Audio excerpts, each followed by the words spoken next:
مہنگائی، بے روزگاری، بد امنی، بم دھماکے، تعلیم تباہ، انفراسٹرکچر تباہ، کیا یہی پاکستان کا مقدر ہے؟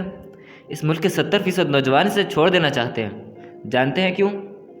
امیدیں دم توڑ گئی ہیں، امیدیں ایک روشن پاکستان کی۔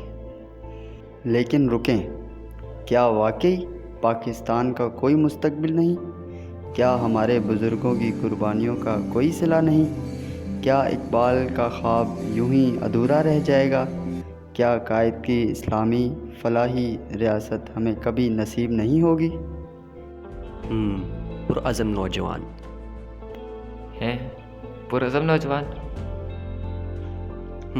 پرعزم نوجوان ہی ہیں امید ایک روشن پاکستان کی۔ آئیے اس یوم آزادی پر عزم کریں کہ ہم ہی بدلیں گے پاکستان، اور پاکستان کو صحیح معنوں میں اسلام کا گہوارہ بنائیں گے انشاءاللہ۔ 14 اگست شام 4:30 آزادی مارچ G9 مرکز The F6 national press club.